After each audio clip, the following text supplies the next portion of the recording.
Hi dear students, welcome back to Dhanya's classroom. It's me Dhanya. Today we are going to learn our first chapter, title of our chapter that is A Revolution that Influenced the World. ഹിസ്റ്ററിയിലെ ഒന്നാമത്തെ chapter ആയിട്ടുള്ള ലോകത്തെ സ്വാധീനിച്ച വിപ്ലവങ്ങൾ എന്ന ചാപ്റ്ററാണ് നമ്മൾ ഇന്ന് discuss ചെയ്യാൻ പോകുന്നത്. ഒരുപാട് നാളത്തെ ഇടവേളയ്ക്ക് ശേഷമാണ് ഞാൻ നിങ്ങളുടെ മുന്നിൽ വരുന്നത്. ഇന്ന് നമുക്ക് ഈ ചാപ്റ്റർ പഠിക്കാം. The first page of your textbook includes few lines from the poem ഒരു ഉദ്ബോധനം by Kumaran Asan. Can be seen on the plate in the picture. Please observe that picture. Freedom alone is nectar divine. Freedom is the life itself. To a self-respecting people, slavery is more terrible than death. നിങ്ങൾ മലയാളത്തിൽ പഠിച്ചിട്ടുണ്ടായിരിക്കും ഈ വരികൾ. സ്വാതന്ത്ര്യം തന്നെ അമൃതം, സ്വാതന്ത്ര്യം തന്നെ ജീവിതം, പാരതന്ത്ര്യം മാനികൾക്ക് മൃതിയേക്കാൾ ഭയാനകം. കുമാരനാശാന്റെ സ്മാരകം കായിക്കരയിലുള്ള സ്മാരകത്തിന് മുകളിലാണ് നമ്മളിത് കാണുന്നത്. ഇത് ഒരു ഉദ്ബോധനം എന്ന കവിതയിൽ നിന്നുള്ള വരികളാണ്. This completely related with freedom in human life. That means these lines remind us of the importance of freedom in human life. മനുഷ്യ ജീവിതത്തിലെ സ്വാതന്ത്ര്യത്തെയാണ് ഈ വരികൾ നമ്മളെ ഓർമ്മിപ്പിക്കുന്നത്. Students, think about the freedom that we enjoy in day-to-day life. In several places, the common people did not have much freedom as we have today. നിങ്ങൾക്കറിയാം, നമ്മൾക്കിന്ന് ഒരുപാട് സ്വാതന്ത്ര്യങ്ങളുണ്ട്. എന്നാൽ പല നാട്ടിലും സാധാരണക്കാർക്ക് നമ്മൾ ഇന്ന് അനുഭവിക്കുന്നത് പോലുള്ള സ്വാതന്ത്ര്യങ്ങളൊന്നും തന്നെ ലഭിക്കുന്നില്ല. അപ്പൊ അവരെങ്ങനെയാ സ്വാതന്ത്ര്യം നേടുന്നത് നോക്കാം. The people who were deprived of freedom, സ്വാതന്ത്ര്യം നിഷേധിക്കപ്പെട്ട ജനത, had to fight for it. അവരതിനു വേണ്ടിയിട്ട് ഫൈറ്റ് ചെയ്യാണ്. Some adopted peaceful measures. Otherwise, some others started armed rebellion. ചില വിഭാഗത്തിലുള്ള ആളുകൾ വളരെ സമാധാനപരമായ രീതിയിലൂടെ സ്വാതന്ത്ര്യം നേടിയെടുക്കാൻ ശ്രമിക്കുന്നു. എന്നാൽ മറ്റു ചിലർ they started armed rebellion, സായുധ സമരത്തിലേക്ക് പോവുകയാണ്. First topic in this chapter, that is revolution. എന്താണ് വിപ്ലവങ്ങൾ എന്ന് പറഞ്ഞാൽ നോക്കാം. Struggles try to change the system that denied the freedom and right and to establish a new one. These are called revolution. സ്വാതന്ത്ര്യവും അവകാശങ്ങളും നിഷേധിക്കുന്ന നിലവിലിരിക്കുന്ന വ്യവസ്ഥിതിയെ മാറ്റി പുതിയ ഒന്നിനെ സ്ഥാപിക്കുന്നതിന് വേണ്ടി നടന്ന സമരങ്ങളെയാണ് നമ്മൾ വിപ്ലവങ്ങൾ എന്ന് പറയുന്നത്. The major factors that stimulated earlier revolutions was Renaissance. നിങ്ങൾ 7ാം ക്ലാസ്സിൽ പഠിച്ച ടോപ്പിക്കാണ് നവോത്ഥാനം. The major factors that stimulated earlier revolution. പണ്ട് കാലഘട്ടത്തിൽ നടന്ന എല്ലാ സമരങ്ങൾക്കും പ്രചോദനമായത് നവോത്ഥാനമാണ്. Renaissance made significant change in human life. As a result of Renaissance, a lot of changes happens in the life of human being. You know that some ideas developed as a result of Renaissance. നവോത്ഥാനത്തെ തുടർന്ന് ചില ആശയങ്ങൾ വളർന്നു വന്നു. Humanism, rational thinking, spirit of enquiry, etc. This influenced earlier revolutions. These novel ideas motivated people to question irrational beliefs and tradition. നമ്മൾ കണ്ടു കഴിഞ്ഞു, as a result of Renaissance, a lot of ideas developed. These ideas motivated the people to question irrational beliefs and traditions. ഈ അന്ധവിശ്വാസങ്ങളെയും യുക്തിരഹിതമായ സമ്പ്രദായങ്ങളെയും ചോദ്യം ചെയ്യാൻ ജനങ്ങളെ പ്രചോദിപ്പിച്ചത് ഈ പുതിയ കാഴ്ചപ്പാടുകളാണ്. The progress in the field of science brought about by the Renaissance gave birth to enlightenment in 18th century. 18ാം നൂറ്റാണ്ടിൽ വളർന്നു വന്നിട്ടുള്ള നവോത്ഥാനത്തിന്റെ ഫലമായി വളർന്നു വന്നിട്ടുള്ള ശാസ്ത്ര പുരോഗതി എൻലൈറ്റ്മെന്റിലേക്ക്, ജ്ഞാനോദയത്തിന്റെ വളർച്ചയ്ക്ക് സഹായകമായി. The thinkers of enlightenment opined that society is always progressing. എന്താണ് പറഞ്ഞത്? ജ്ഞാനോദയ ചിന്തകർ പറഞ്ഞത് സൊസൈറ്റി ഈസ് ഓൾവേസ് പ്രോഗ്രസിംഗ്. സമൂഹം എന്നാൽ നിരന്തരം പുരോഗതി പ്രാപിച്ചുകൊണ്ടിരിക്കുന്നതാണ് സമൂഹം എന്നാണ് എൻലൈറ്റ്മെന്റ് തിങ്കേഴ്സ് വാദിച്ചത്. Thinkers of this movement propagated the ideas like freedom, democracy, equality and nationalism. Our topic, the American War of Independence. American സ്വാതന്ത്ര്യ സമരമാണ് പഠിക്കുന്നത്. നോക്കുക, no taxation without representation. No taxation without representation. പ്രാതിനിധ്യമില്ലാതെ നികുതിയില്ല. This was a slogan that thundered along different parts of North America in 18th century. 18-ാം നൂറ്റാണ്ടിൻ്റെ രണ്ടാം പകുതിയിൽ വടക്കേ അമേരിക്കയുടെ വിവിധ ഭാഗങ്ങളിൽ മുഴങ്ങിക്കേട്ടിരുന്ന മുദ്രാവാക്യമാണ് ഇത്. Actually this demand prepared by James Otis രൂപം നൽകിയ ഈ മുദ്രാവാക്യത്തിലൂടെ വോട്ട് ഡിഡ് പീപ്പിൾ ഡിമാൻഡ്, എന്താണ് ജനങ്ങൾ ആവശ്യപ്പെട്ടത്? നമ്മൾ കണ്ടു, no taxation without representation. They demanded representation in ഗവൺമെൻറ്റിലെ ഭരണത്തിലെ പങ്കാളിത്തം. They are not ready to provide tax without representation. Then representation ഇല്ലാതെ നികുതി കൊടുക്കാൻ തയ്യാറല്ലെന്ന് അവർ വാദിച്ചു. From the 16th century onwards, the Europeans began to migrate to North America. 16-ാം നൂറ്റാണ്ട് മുതൽ തന്നെ യൂറോപ്യന്മാർ നോർത്ത് അമേരിക്കയിലേക്ക് കുടിയേറി പാർക്കാൻ തുടങ്ങി. എന്തിനു വേണ്ടിയായിരിക്കും? For what purpose they migrated to North America? The major aim of the migration was to exploit the resources. വിഭവങ്ങൾ ചൂഷണം ചെയ്യാം. Then by the 18th century, England had established 13 colonies in the eastern coast of North America. 18-ാം നൂറ്റാണ്ടായപ്പോഴേക്കും England അമേരിക്കയുടെ eastern കോസ്റ്റിൽ 13 കോളനികൾ സ്ഥാപിച്ചു. ഏതൊക്കെയാണ് 13 കോളനികൾ നോക്കാം. New Hampshire, Massachusetts, Rhode Island, Connecticut, New Jersey, Delaware, Virginia, Maryland, North Carolina, South Carolina, Georgia, Pennsylvania, New York. These are the 13 colonies. One extra reading topic is the migration to America. അമേരിക്കയിലെ കുടിയേറ്റം. Christopher Columbus, a sailor of Spanish government, reached North America in 1492. He called the indigenous people as Indians. He thought that the place he reached was India. 1492 Spanish ഗവൺമെൻറ്റിൻ്റെ നാവികനായി വടക്കേ അമേരിക്കയിലെത്തിയ Columbus അവിടെ കണ്ട തദ്ദേശീയരായ ജനങ്ങളെ ഇന്ത്യക്കാരാണ് എന്ന് കരുതി റെഡ് ഇന്ത്യൻസ് എന്ന് വിളിക്കുകയാണ്. കാരണം അദ്ദേഹം ഇന്ത്യയിലെത്തുക എന്ന ലക്ഷ്യത്തോടെയാണ് യാത്ര ആരംഭിച്ചത്. എത്തിച്ചേർന്നത് വടക്കേ അമേരിക്കയിലാണ്. പക്ഷേ അദ്ദേഹത്തിന് അറിയില്ലായിരുന്നു അത് ഇന്ത്യയല്ല, അമേരിക്കയാണെന്ന്. The earlier colonies in America were established by a group of people who exiled to America from the religious persecution of the King of England in 17th century on a ship called Mayflower. ഇംഗ്ലണ്ടിലെ രാജാവിൻ്റെ മതപീഡനത്തെ തുടർന്ന് 17-ാം നൂറ്റാണ്ടിൽ Mayflower എന്ന കപ്പലിൽ അമേരിക്കയിലെത്തിയ ഒരു വിഭാഗം ഇംഗ്ലീഷുകാരാണ് അവിടെ ആദ്യമായിട്ട് കോളനികൾ സ്ഥാപിച്ചത്. They were known as Pilgrim Fathers, തീർത്ഥാടക പിതാക്കൾ എന്നാണ് അവരറിയപ്പെട്ടത്. With the increase in European migration, the Red Indians were displaced to the interiors. The Europeans seized their land and flock of sheep. യൂറോപ്യൻകാർ കുടിയേറ്റം വ്യാപിച്ചതോടുകൂടി റെഡ് ഇന്ത്യക്കാർ ഉൾപ്രദേശങ്ങളിലേക്ക് ആട്ടി ഓടിക്കപ്പെട്ടു. അവരുടെ കയ്യിലുണ്ടായിരുന്ന ഭൂമിയെയും ആട്ടിൻ പറ്റത്തെയും യൂറോപ്യൻകാർ കവർന്നെടുക്കുകയാണ് ചെയ്തത്. The British treated the American colonies as centers for collecting raw materials for their industry and as market for selling their product. നമ്മൾ കണ്ടു 13 കോളനികൾ ബ്രിട്ടീഷുകാർ അമേരിക്കയിൽ സ്ഥാപിച്ചതായിട്ട്. For what purpose they use this colonies? എന്തിനു വേണ്ടിയാണ് അവർ ഈ കോളനികളെ ഉപയോഗിച്ചത്? For collecting raw materials for their industry. അവരുടെ വ്യവസായങ്ങൾക്ക് വേണ്ടി റോ മെറ്റീരിയൽസ്, അസംസ്കൃത വസ്തുക്കൾ കളക്ട് ചെയ്യുന്നതിനും. Then for selling their product, അവർ ഉൽപ്പാദിപ്പിക്കുന്ന സാധന സാമഗ്രികൾ വിറ്റഴിക്കാനുള്ള മാർക്കറ്റായിട്ടുമാണ് ബ്രിട്ടീഷുകാർ ഈ കോളനികളെ കണക്കാക്കിയിരുന്നത്. The policy implemented by the British merchants with the help of their motherland in American colonies is known as mercantilism. എന്താണ് മെർക്കന്റലിസം? മെർക്കന്റലിസം എന്ന് പറഞ്ഞാൽ എന്താണ്? The policy implemented by the British merchants with the help of their motherland in American colonies is known as mercantilism.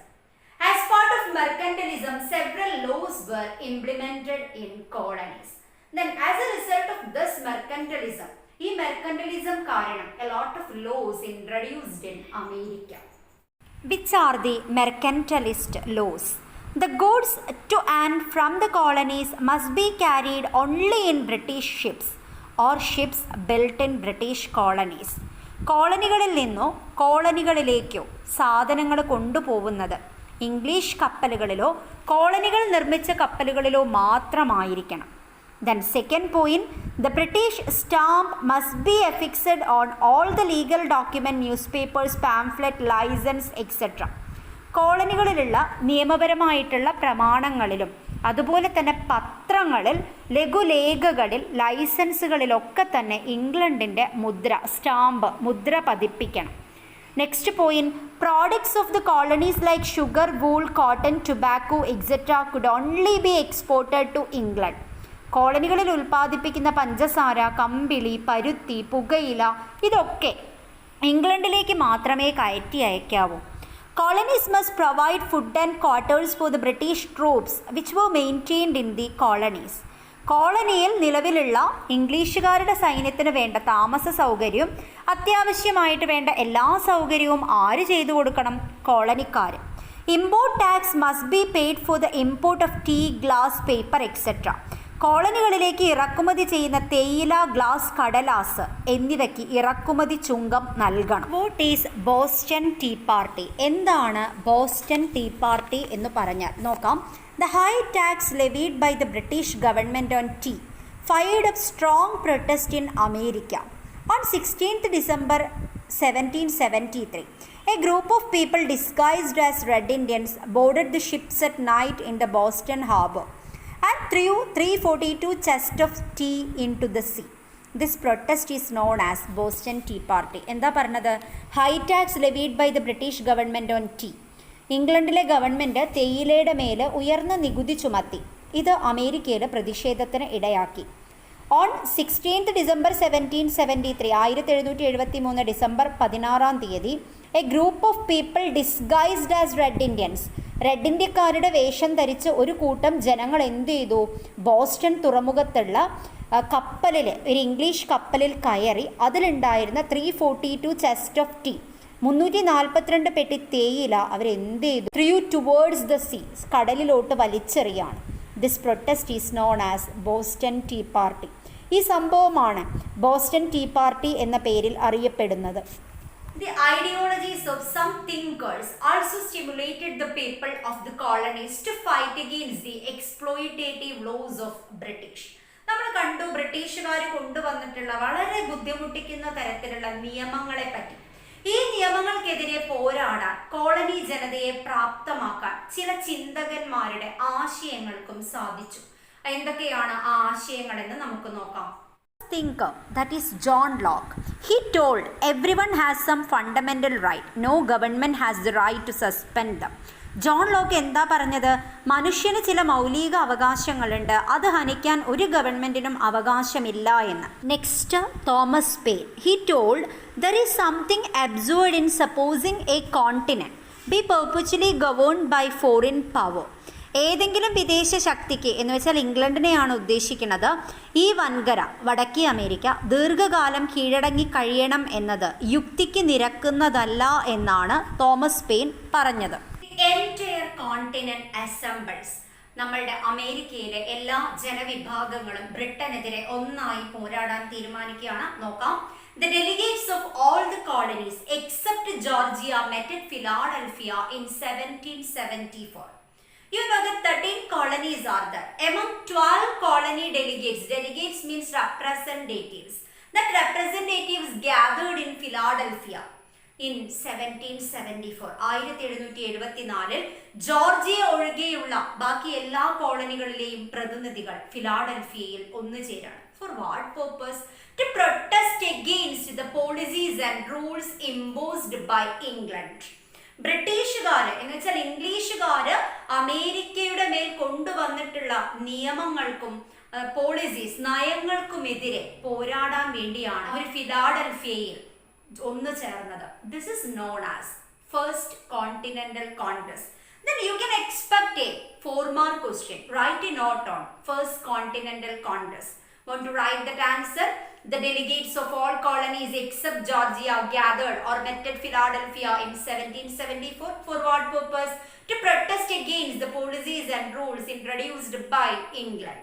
This is known as First Continental Congress. Subsequently, people of the colonies submitted a petition to the King of England.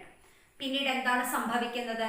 Colony ജനത ഇംഗ്ലണ്ടിലെ രാജാവിന് ഒരു നിവേദനം, ഒരു പരാതി നൽകുകയാണ്. എന്തായിരിക്കാം ഇനി സംഭവിക്കുന്നത് നോക്കാം.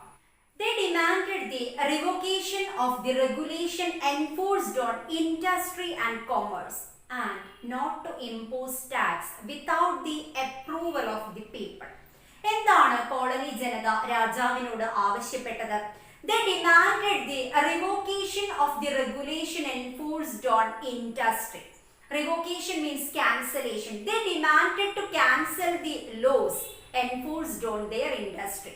അവരുടെ വ്യവസായങ്ങൾക്കുമേൽ ബ്രിട്ടൻ ഏർപ്പെടുത്തിയ നിയന്ത്രണങ്ങൾ പിൻവലിക്കണം.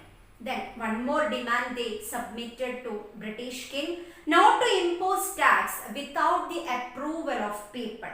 ജനങ്ങളുടെ താല്പര്യം, ജനങ്ങളുടെ സമ്മതമില്ലാതെ, നമ്മുടെ സമ്മതമില്ലാതെ നമ്മുടെ മേൽ നികുതി ചുമത്താൻ പാടില്ല. അതായിരുന്നു അമേരിക്കക്കാർ ആവശ്യപ്പെട്ടത്. ബട്ട് എന്തായിരിക്കും സംഭവിക്കുക? നമുക്ക് ആലോചിച്ചറിയാലോ എന്താ സംഭവിക്കുക. The king sent a military force to suppress this people. Then to suppress this people, ഈ ജനങ്ങളെ അടിച്ചമർത്താൻ വേണ്ടി രാജാവ് ഒരു സൈന്യത്തെ അയക്കുകയാണ്. This led a war between England and colonies. ഇതാണ് ഇംഗ്ലണ്ടും ഈ കോളനി ജനതയും തമ്മിൽ ഒരു യുദ്ധത്തിലേക്ക് വഴിവെക്കുന്നത്. The Second Continental Congress held at Philadelphia in 1775 elected George Washington as the commander-in-chief of Continental Army. First Continental Congress നമ്മൾ പഠിച്ചു കഴിഞ്ഞതാണ്. Then Second Continental Congress, ഈ കോളനികളുടെ മീറ്റിംഗ് ആണ് നടക്കുന്നത്. Second Continental Congress held at Philadelphia. ഫിലാഡൽഫിയയിൽ വെച്ച് തന്നെയാണ് നടന്നത്. അടുത്ത വർഷം 1775. They elected George Washington as the commander-in-chief of Continental Army. Continental ആർമിയുടെ എന്ന് വെച്ചാൽ ഈ കോളനികളുടെ സൈന്യത്തിന്റെ തലവനായി കോണ്ടിനെന്റൽ ആർമിയുടെ കമാൻഡർ ഇൻ ചീഫായി ഒരാളെ തെരഞ്ഞെടുത്തു. ആരായിരുന്നു അത്? George Washington. During this time, through the pamphlet titled Common Sense, Thomas Paine declared that it was wise for American to break the tie with Britain. Common sense എന്ന് പറയുന്ന ഒരു ലഘുലേഖ വിതരണം ചെയ്യുന്നത് തോമസ് പെയിൻ എന്ന് പറയുന്ന വ്യക്തിയാണ്. എന്തായിരുന്നു ആ ലഘുലേഖയുടെ, ആ പാംഫ്ലെറ്റിന്റെ ഉള്ളടക്കം എന്ന് നോക്കാം. He demanded that it was wise for American to break the tie with Britain. ബ്രിട്ടനുമായി പിരിയുകയാണ് എന്ന് വെച്ചാൽ ഇംഗ്ലണ്ടിൽ നിന്ന് പിരിഞ്ഞു പോവുകയാണ്. അവരുമായിട്ടുള്ള യാതൊരു കോംപ്രമൈസും ഇനി നമുക്ക് ശരിയാവില്ല, നമ്മൾ മാറി നിൽക്കുന്നതാണ്, ഇംഗ്ലണ്ടിൽ നിന്ന് പിരിഞ്ഞു പോവുകയാണ് നമ്മൾക്ക് എന്തുകൊണ്ടും നല്ലത് എന്നാണ് തോമസ് പെയിൻ കോമൺ സെൻസിലൂടെ ജനങ്ങളോട് പറഞ്ഞത്. The American Continental Congress issued the famous Declaration of Independence on 4th July 1776. ഓരോ വർഷവും ഓർത്തോളാം. 1774 first continental Congress, 1775 second continental Congress, ഇപ്പൊ ഞാൻ പറഞ്ഞ വർഷം 1776. The American Continental Congress issued the famous Declaration of Independence on 4th July 1776. 1776 July 4 American continental Congress സ്വാതന്ത്ര്യ പ്രഖ്യാപനം നടത്താം. ആരാണ് ഈ സ്വാതന്ത്ര്യ പ്രഖ്യാപനം എഴുതിയുണ്ടാക്കിയത് എന്ന് നമുക്ക് നോക്കാം. The declaration was prepared by Thomas Jefferson and Benjamin Franklin. രണ്ട് വ്യക്തികളുടെ പേര് പറയുന്നു, ശ്രദ്ധിക്കുക, പഠിച്ചോളാം. ആരാണ് അമേരിക്കയ്ക്ക് വേണ്ടി ഡിക്ലറേഷൻ ഓഫ് ഇൻഡിപെൻഡൻസ് എഴുതിയുണ്ടാക്കിയത്? രണ്ട് വ്യക്തികൾ ചേർന്നിട്ടാണ്. That is Thomas Jefferson and Benjamin Franklin. From this Declaration of Independence, we realize that all are equal, everyone has certain right, government has the responsibility to protect the people. The war between England and the colonies in North America that began with the Declaration of Freedom ended in 1781. Then war between England and North America and England started as a result of the Declaration of Freedom. സ്വാതന്ത്ര്യ പ്രഖ്യാപനത്തോടുകൂടി ഇംഗ്ലണ്ടും അമേരിക്കയും തമ്മിൽ യുദ്ധം ആരംഭിച്ചു. That war was ended in 1781. 1781 ആ യുദ്ധം അവസാനിക്കുന്നത്. According to the Treaty of Paris in 1783, England accepted the freedom of 13 colonies. 1783 Paris ഉടമ്പടി പ്രകാരം ഇംഗ്ലണ്ട് ഈ 13 കോളനികളുടെയും സ്വാതന്ത്ര്യം അംഗീകരിച്ചു. The Constitution Convention held at Philadelphia under the leadership of James Madison. James മാഡിസന്റെ നേതൃത്വത്തിൽ ഒരുപാട് വ്യക്തികളുടെ പേരുകളിലൂടെയാണ് നമ്മൾ കടന്നു പോകുന്നത്. ജെയിംസ് മാഡിസന്റെ നേതൃത്വത്തിൽ ഫിലാഡൽഫിയയിൽ ഭരണഘടനാ സമ്മേളനം കോൺസ്റ്റിറ്റ്യൂഷൻ കൺവെൻഷൻ നടക്കുകയാണ്. എന്ന് വെച്ചാൽ അമേരിക്കയ്ക്ക് വേണ്ടി ഒരു പുതിയ ഭരണഘടന എഴുതിയുണ്ടാക്കാൻ പോവുകയാണ്. George Washington became the first president of United States of America, formed in accordance with the new constitution. അമേരിക്കയെ പുതുതായി രൂപം കൊണ്ട ഭരണഘടനയ്ക്ക് അനുസരിച്ച് ദ ഫസ്റ്റ് പ്രസിഡന്റ് ഓഫ് അമേരിക്കയായി അധികാരത്തിൽ വന്നത് George Washington. George Washington became the first president of America since the American War of Independence transformed the system existed there. നമ്മൾ ഒന്നാമത് പഠിച്ച റവല്യൂഷൻ എന്ന് പറയുന്ന ടോപ്പിക് നിങ്ങൾക്ക് ഓർമ്മയില്ലേ? അതിന് നമ്മൾ പറഞ്ഞിരുന്നല്ലോ, ഓൾറെഡി ഉണ്ടായിരുന്ന സിസ്റ്റത്തെ മാറ്റി പുതിയൊരു സിസ്റ്റം വരുന്നതാണ് റവല്യൂഷൻ എന്ന്. അപ്പൊ എന്ന് വെച്ചാൽ as A result of this American revolution, American war of independence transformed the existed system. Then as a result of that, a lot of changes happens in America. It greatly influenced the later history of the world in different ways. ഇപ്പോൾ ഒരു രാജ്യത്ത് ഒരു കാര്യം, ഒരു മാറ്റം വന്നു കഴിഞ്ഞാൽ sure that influenced by some other countries also. അത് മറ്റു പല രാജ്യങ്ങളെയും സ്വാധീനിക്കും. അത് തന്നെയാണ് അമേരിക്കൻ വിപ്ലവത്തിലും ഉണ്ടായത്. നോക്കാം. Gave direction and motivation to the later freedom struggles and revolution all over the world. ലോകത്തിൻ്റെ പല ഭാഗങ്ങളിലും പിൽക്കാലത്തുണ്ടായ സ്വാതന്ത്ര്യ സമരങ്ങൾക്കും വിപ്ലവങ്ങൾക്കും പ്രചോദനവും ലക്ഷ്യബോധവും നൽകിയത് അമേരിക്കൻ വിപ്ലവമാണ്. Put forward the concept of republican form of government, republican ഭരണരീതി എന്ന ആശയം മുന്നോട്ട് വെച്ചു. Prepared the first written constitution, ലോകത്ത് ആദ്യമായി എഴുതപ്പെട്ട ഭരണഘടന തയ്യാറായി. Contribute to the concept of federal system that ensured freedom and authority of states in the union.